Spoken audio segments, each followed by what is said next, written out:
Eh bien, nous voici avec Yannick Pelletier, grand maître suisse, premier joueur suisse, qui participe ici pour la première fois au Festival international d'échecs de Meurthe-et-Moselle. Yannick, est-ce que tu peux te présenter pour nos internautes? Donc, je m'appelle Yannick Pelletier, j'ai 33 ans, je suis suisse d'origine, je suis né à Bienne, donc où il y a le Festival d'échecs de Bienne qui se déroule chaque année. Et j'ai vécu là plus de 30 ans, et puis depuis environ 2 ans et demi, j'habite à Montpellier. D'accord, donc on va dire Yannick est franco-suisse et depuis peu un peu plus français, mais bon, toujours bien sûr leader de l'équipe suisse. Donc ton tournoi ici se passe plutôt pas mal. Tu es leader de ce tournoi, tu étais premier en tête jusqu'à il y a 2 rondes.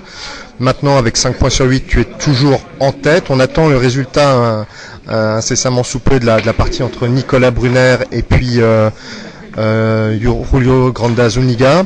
Donc 5 points sur 8. Est-ce que tu peux nous raconter ton parcours? Oui, donc ça a bien commencé en effet. Bon, j'ai d'abord fait de nul contre Sophie Millet et contre Tchernouchevitch. Et ensuite j'ai gagné 3 parties de suite, dont contre les 2 Français Jean-Baptiste Mulon et Anthony Virig. Ensuite avec les Noirs contre Granda, c'était une partie assez importante. Parce que bon, j'avais les Noirs, je suis pas forcément favori dans la partie, mais bon, ça s'est pas trop mal passé. J'étais peut-être un tout petit peu moins bien, disons plus ou moins équilibré, mais un petit peu moins bien. Et ensuite, il a fait une erreur et il m'a laissé contrer en fait. Et j'ai gagné avant au 40e coup en fait. Et voilà, donc avec 4 sur 5, j'étais pas mal parti ensuite, mais malheureusement, bon, après j'ai fait nul avec les Blancs contre Brunner. C'était pas le résultat escompté en ce qui me concerne. Nicolas est en grande forme. Il est en grande forme, c'est vrai, il est en grande forme, mais bon, avec les Blancs, j'espérais quand même pouvoir lui poser plus de problèmes. Mais bon, j'ai pas trop pu me préparer parce que bon, j'ai attendu Sophie qui a lutté plus de 100 coups contre Solodovnichenko. Et donc on a attendu jusqu'à 3 heures et puis donc 1 heure avant la partie on est rentré, donc j'ai pas pu me préparer vraiment pour cette partie, donc bon, j'ai joué assez tranquillement, mais trop tranquille en fait, j'ai pas pu gagner. Et le lendemain, de nouveau Solodovnichenko qui m'a posé des problèmes, mais cette fois dans la partie et donc ouais, il a bien joué, j'étais un petit peu moins bien, j'ai pas très bien joué dans l'ouverture, après j'étais un peu moins bien, puis bon, j'aurais probablement pu tenir avec quelques coups plus précis, mais après bon, on est rentré dans une finale de pion où il aurait pu gagner. Il a pas très bien joué, et puis bon, j'aurais probablement pu sauver la finale de dames avec 2 pions de moins, mais bon, j'ai pas vu, et puis du point de vue pratique, c'était de toute façon très difficile, donc voilà, bon, j'ai perdu. Et puis aujourd'hui, je joue contre Posny, l'autre leader, avec les Blancs.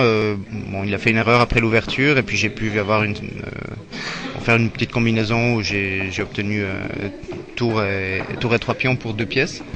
Bon, il était assez actif, mais bon, c'était de toute façon pas suffisant, j'étais beaucoup mieux.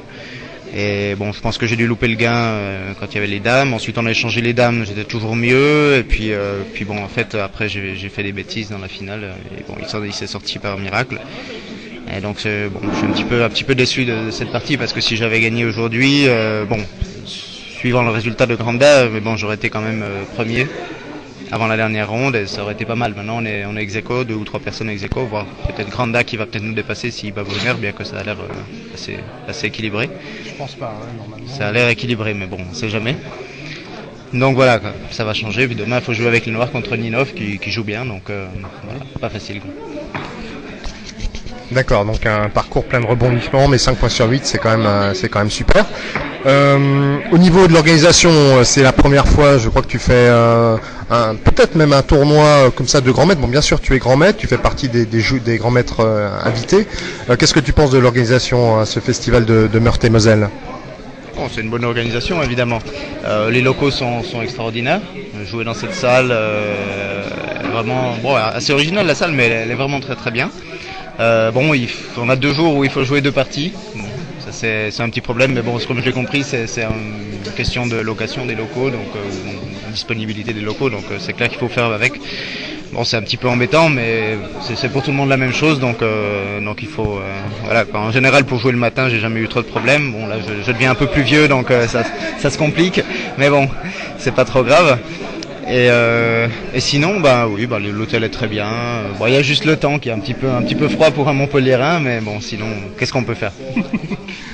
Voilà, alors Yannick, effectivement, je te pose cette question parce que tu es habitué des tournois avec des organisations top niveau, comme le célèbre Festival de Bienne, que moi-même j'ai déjà joué et que je conseille à tous les joueurs d'échecs de participer au moins une fois, puisque c'est quand même un festival fantastique qui dure longtemps, mais qui vaut vraiment le coup. Parce qu'on assiste à des parties de grands maîtres du top niveau, et puis on peut jouer son tournoi également. Alors, tu as participé plusieurs fois au Festival de Bienne, en participant au tournoi du top niveau. Tu as rencontré des grands maîtres, les meilleurs grands maîtres au top mondial. Une petite question que j'aimerais bien te poser, c'est pour toi, même si tu as fait de super résultats, à Vienne, tu as terminé vraiment souvent dans les premières moitiés du classement. Qu'est-ce qui fait la différence entre un grand maître à 2600 Elo, on va dire, donc déjà un très fort grand maître, et un grand maître du top mondial?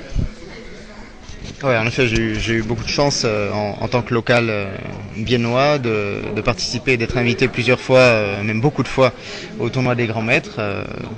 Un tournoi clairement dont le niveau est clairement plus élevé que ma force à moi. Donc, en général, la moyenne des adversaires était entre 2650 et 2700, alors que moi, j'ai un elo qui tourne autour de 2600. Donc, effectivement, c'était une chance et j'ai eu ça depuis assez jeune. Donc, je crois que la première fois, je devais avoir 21 ans.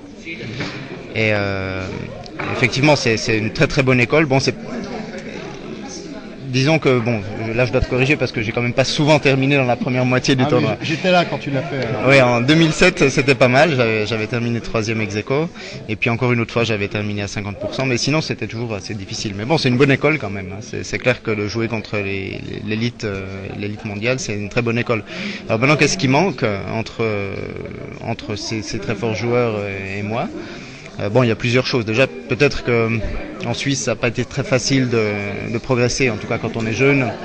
Quand j'étais jeune, en tout cas, il n'y avait pas encore d'infrastructure, de cours organisés. Donc, en fait, le premier entraînement que j'ai reçu de la part de la fédération, j'avais 18 ans.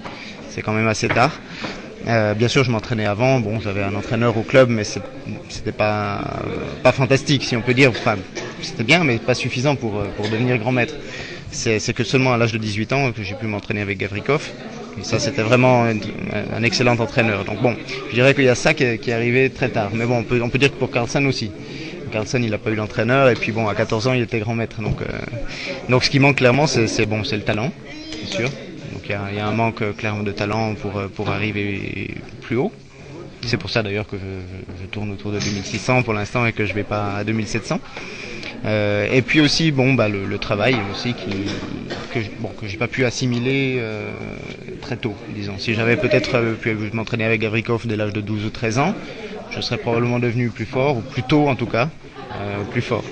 Mais je pense que le problème principal c'est le talent avant tout. Et puis bon, depuis quelques années j'ai la chance d'entraîner et de m'entraîner avec Étienne Bacrot. Et ça me permet en fait non seulement à Bienne je pouvais jouer contre les joueurs du top niveau, mais de s'entraîner avec quelqu'un du top, vraiment c'est quelque chose de très important. Donc pour la préparation, aussi pour sa vision, son approche du jeu, son approche des ouvertures, c'est très utile. Mais bon, de nouveau, ça arrive trop tard, si on peut dire. Voilà.